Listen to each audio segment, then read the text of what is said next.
Alrighty, it's episode 4 of Lost. Welcome back. Last time on the island, ambiguous messages were received by the recipients of the messages on the island. The island told them things such as will be revealed in next episode. But anyway, this video is not about Lost. This video is about random notes that you can hit to create random moods in random songs that you may write randomly. Well, only like one of those randoms applies, and it's the first one, I think. So let's say you're playing a pretty normal sequence of notes. Like, let's say you're going, which is a pretty, it's pretty common. A, G, F, E.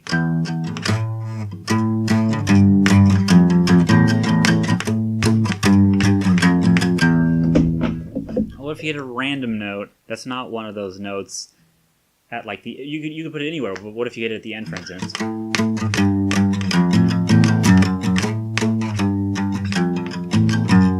And random is subjective. It's you could rationalize anything as like, oh well, you just did a key change to this, or well, technically they were just borrowing a note.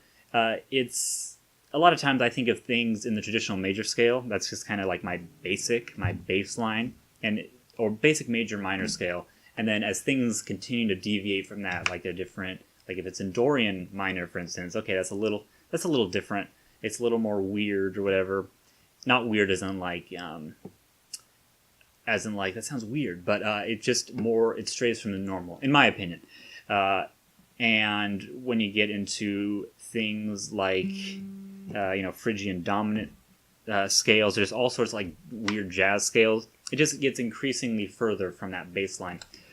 So that's what I say when I say weird notes. Just notes that can basically be explained by saying, oh, they're borrowed notes from another key, or they're this, or they're this. You have to go into some complicated music theory to try to understand or explain them. And it's just easier to say weird notes. And you can kind of feel it. You can just kind of like, that's weird. That's strange.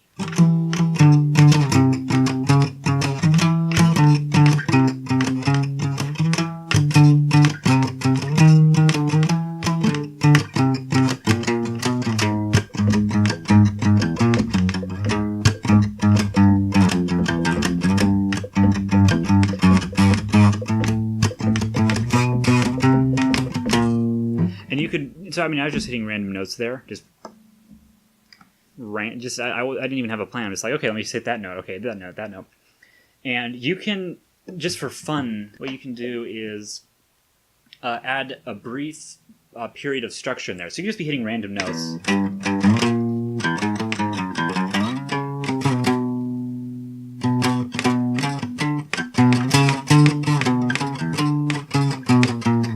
So very briefly, that sounded very structured. That sounded like just the first 3 notes of a B minor scale. And for those of you who aren't like too well versed in music theory, and by all means, like I'm not really like traditionally well versed. I'm just a lot of my music theory is just like intuitive. Like, oh, it sounds good, it feels good, man. And I just pick up patterns randomly. And a lot of people's brains, I guess, are different. So everyone has a different view of music theory. So yeah, that's mine. Is I just kind of notice patterns that don't look at things too deeply structurally. But that's relevant because you don't need to worry about necessarily music theory if you're someone who's watching this and you're like, what, a B minor scale out of nowhere? This is too confusing. Just what I'm doing is I'm hitting random notes. And that one had a little bit of structure to it. Because it sounds pretty good. That's kind of how I feel a weird strong structure versus normal. Like, does it sound like kind of harmonically pleasing? Then okay, it's normal as opposed to weird. And I know this is subjective and this is not hardcore music theory. That's just my view of it, man.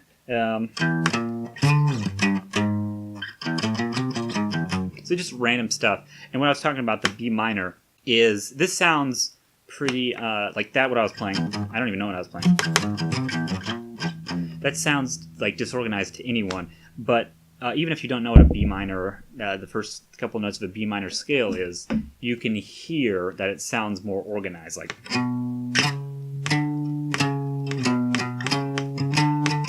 Now just playing those notes.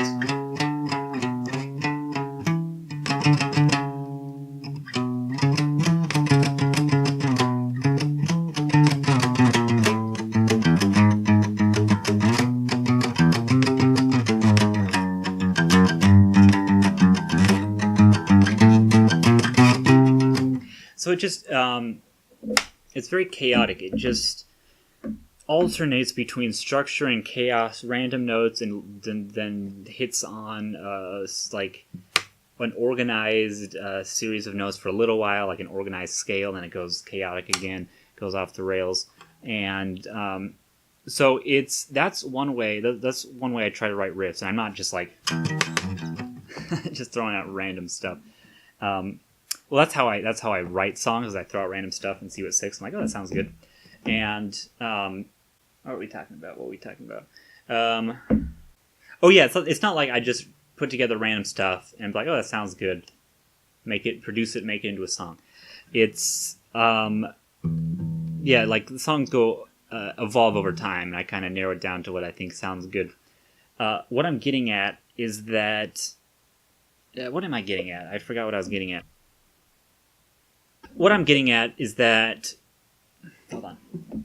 What I'm getting at is that you don't have to get too like crazy chaotic and to the opposite extreme of structured sounding songs, which is total chaos. You can if you want, because I support all forms of music essentially, and if you like it, there's a very good chance a lot of other people, well, at least some other people will like it, because some stuff's more obscure, sometimes stuff's more popular, but I support it. Whatever you want to make, bro, or gal, or sis, or all those informal terms of affection. What's up, man? So what I was trying to get at earlier before I so rudely interrupted myself is that you don't have to go all out crazy unless you want to. You can have some form of structure. I just cut myself off.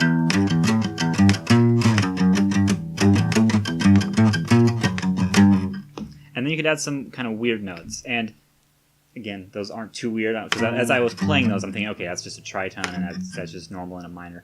But you don't need to worry about my internal dialogue. What matters is your internal dialogue. And if it's a good way to just write interesting riffs, because a lot of times you're like, okay, that's been done before.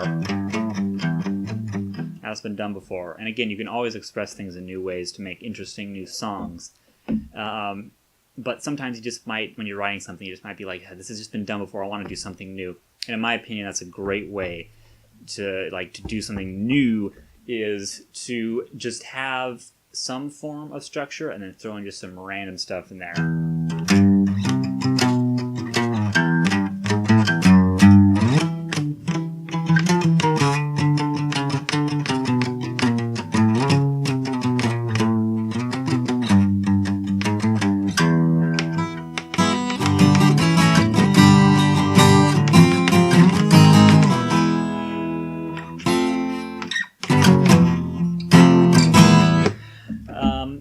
So you're kind of getting a perspective on just my style and preferred method of songwriting. It's very open and very loose, and not it's not based too much around traditional music theory, like, oh, and it's an A, it must go to a D, or it's an A and I want to do a substitution, it must go to this substitution. I just play random shit, and if it sounds good and if I like it, I'm just like, yeah, that sounds great. So I kind of I've taught myself music theory partly because it's interesting, and partly just so I know some of the rules. Then other times I just don't use it. I'm like, okay, it's an A major to an F major. I mean, you can just say I'm substituting a major third minor chord. You could go into all this complicated rationale of music theory, and basically what you're getting is this is really just my approach. This is kind of the vibe I'm trying to have with these videos. It's more loose rather than structured. And I think there is a value to doing discussions on the structured elements of music theory, which is why I want to do a music theory series down the line. Theory series. But today is not that time. Today is just for shenanigans, and shenanigans have been had.